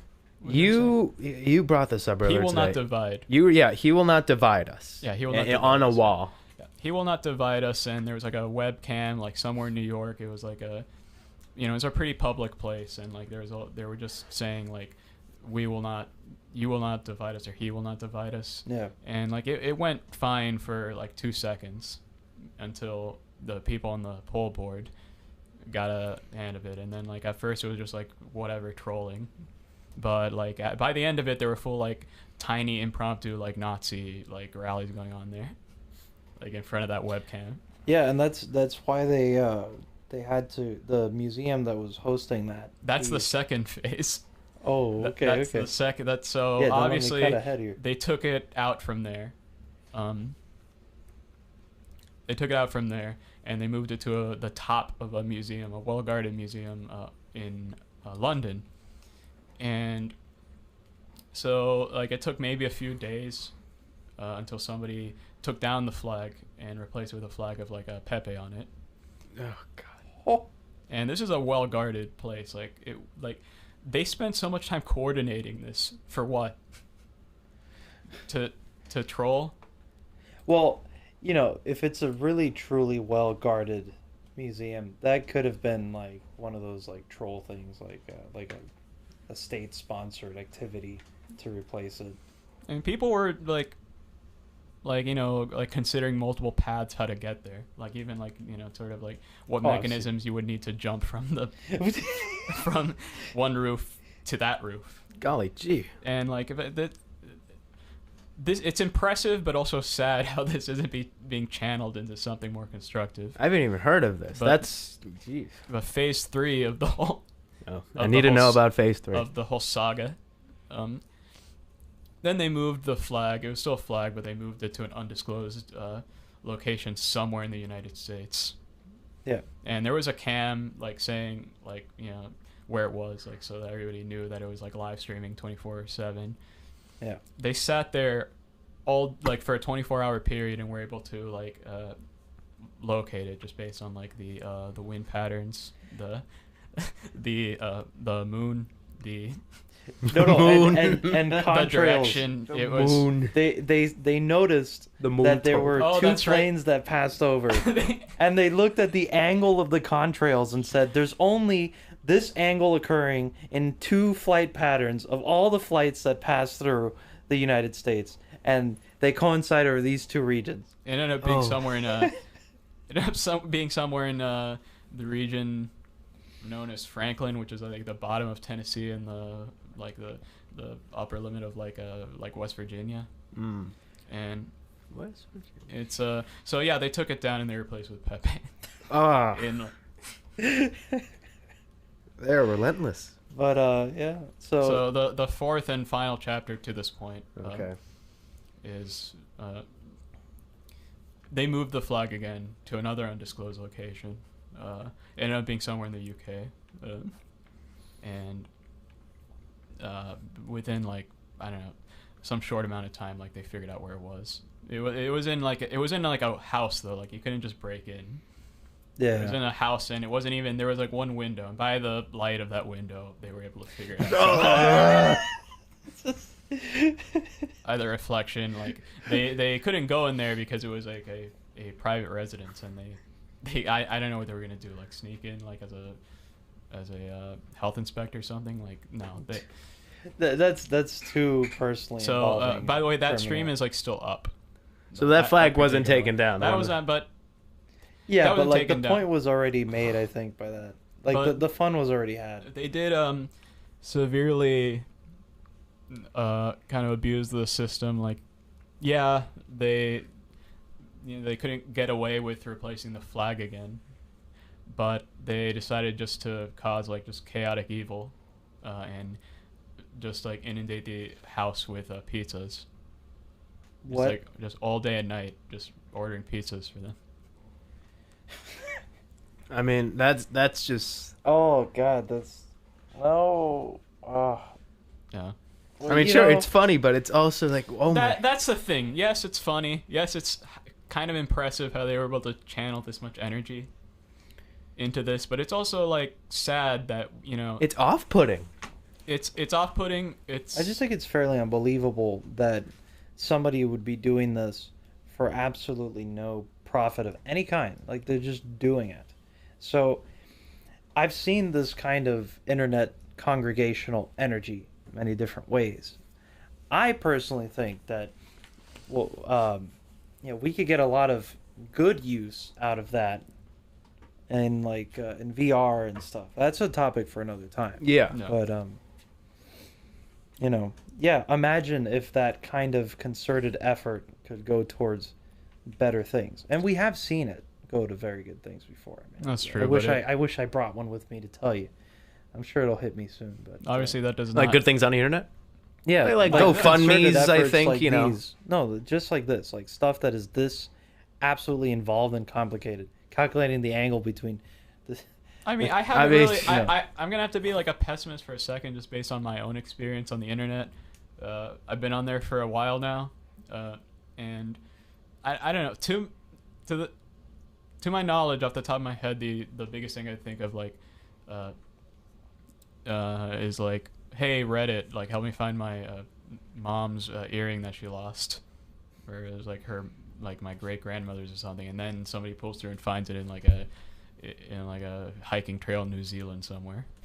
So yeah, that's impressive, but this is like a coordinated, like tactical effort. Yeah, it's. Yeah. Also, when would you need a coordinated tactical effort for something good? I mean, I think you tend to use conniving tactics for, manipulating a situation negatively. That is Positively in your favor, I guess. But, that is a good like you never really got to tactically donate money to a cause. Or Yeah. Tactically. Yeah, whatever. So. And you know what? We do have a couple of messages to address some of the things that we talked about in the past half hour or so. So right now I'm going to be addressing, let's see here, who we're going to be calling Mr. or Mrs. Gray. And this is in reference to the transcript by Archimedes you were talking to that The supposedly, calculus one. yeah, the calculus one. And he asks, what is your source for that Greek philosopher who allegedly invented calculus way before Newton and Leibniz in the 17th century? Well, he didn't invent it. He laid the foundation for it. Like basically the idea of like change. Yeah, he was considering going in that direction. He was considering going in that direction, which is still really progressive. Yeah. But he wasn't doing like differentials. No, and I don't think he In would have Greek, been able like- to. He wasn't as But if I mathematically inclined. No, he was one of the forebears of like engineering products. Like he was one of those big. He's considered among like the philosophers, but really he had no major works in like ethics or metaphysics or anything. He was very mathematically oriented. So as many people, I think they say that I'm butchering this, but like the transcript to Plato's Academy allegedly read something like let no one who is ignorant of mathematics in here.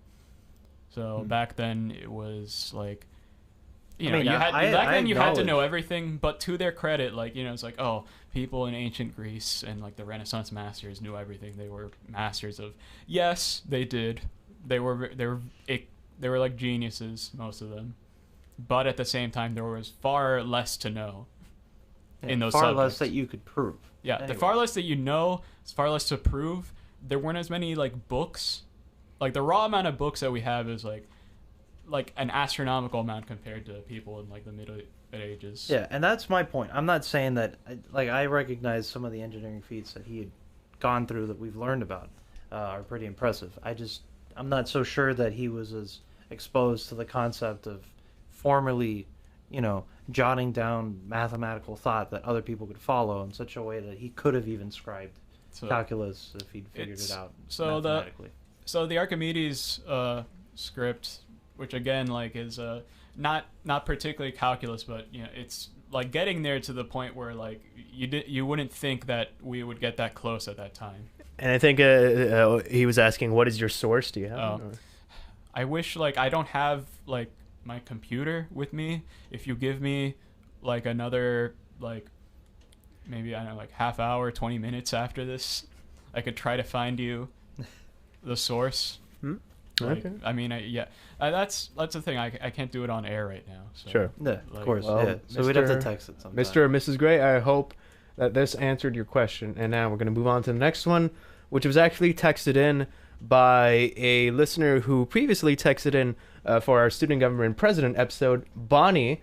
And Bonnie has to say that the EU considered an internet copyright law that would have banned memes. So you're right, though. So. I mean, I have no reason to doubt you. Sure. Okay. Thank you for texting that in. I do appreciate thank you, Bonnie. helping me out on that one. That's great. And I think that's really all we got for today, right, guys? Yeah, I think that is swinging time. It's pretty good. It was a good Yeah. time. Thank you We covered again. a lot of Actually, topics. wait, no. Oh, That's not all we got. Oh, I forgot about the surprise. Oh God. Oh, wow. Okay, so Okay. Precursor. I have no clue what he's talking about. And that is he has no clue. Peter has no clue. I have a little something in store. Something I was promised mildly that it's entertaining. not- Yeah, that it's not jelly beans. but it's jelly beans. But it's jelly beans. So All right, we I'll actually do did one. this in a previous episode. You were here too, right, Peter? Yes, no, Yes. I unfortunately. I was And of here. course, I have to continue the trend just to be consistent. Okay, what are the chances I get rotting fish twice? And right? to Like, those in of a you who row? don't know how this works, this is Bean Boozled. There are beans that are colored the exact same, but one may be delicious or one may be absolutely revolting. Read some of those. Just read them Yeah, out. Get just it quick. read out the flavors, Andy. We need to do this. So yeah, Alright.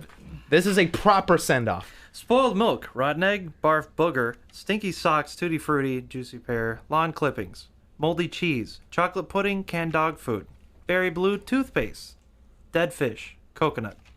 Yum yum. So these were originally branded as like Harry Potter, like Bertie Bott's every flavor beans, because obviously in the book they have every flavor, like and they transport a few of those flavors into this, but they decided that, I don't know, it would be better to make a game out of this. No, and this particular brand, I mean, they went to lengths that are, they didn't have to go that far. Look, the dead fish was gross. It was so.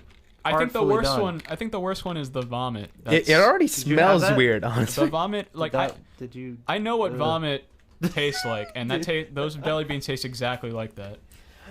Well, you guys ready? Okay, All right. so we each take one bean out, and let's see here. Hold on. Wait, hold on. Why did I even trust you? You said they wouldn't be jelly Wait, hold on. beans. How are we gonna Yeah, do here, this? here, Okay, I got so it, I got it. all right, you do it. All right. All right. So I'm gonna put a couple. In my Okay. hand here. Yeah. All right. All right. Right. So there's a few in my hand. Close your eyes. Okay. Come pick one. Just yeah, and there you go. Okay, I got one. It already looks interesting. It's yellow with red spots. And then if you guys. Oh no, I can't do this. If you guys No, Okay, what is it? Is it yellow with red spots? Yeah. Okay, wait. Let me see what the yellow. Okay, so yours could either be a strawberry banana smoothie or a dead fish. Oh, you may have gotten what I had last time. All right. Okay. So here's You guys ready? No. I love hate you, Izzy. Bottoms Here you up. Oh god. Why?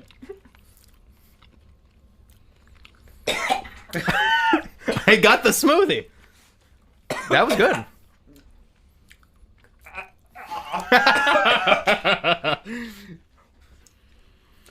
Andy, how you holding up? Oh, that is a rotten Russian egg salad potato. Peter just got up to Peter, give me one. throw up on one of the the program vlogs. Give me one of these. Give me a. Please. Save my soul. My God. Oh God. Oh. I guess that's it for the Monkey House for tonight, huh? That was a really classy ending. Oh. Yeah, that was. Thank you all for joining us tonight, and especially for sticking around for that moment. Oh my God. We love having you guys text and call in. You know, it really makes the show and the episodes all the more worthwhile. You know, and you guys are what make it possible. So I mean, we do it for you guys. Yeah. exactly. You know. Thank you all for watching. I'm Israel, I'm Andy. And I'm Peter. and you all have a good night. Oh wait, and of course, keep it locked.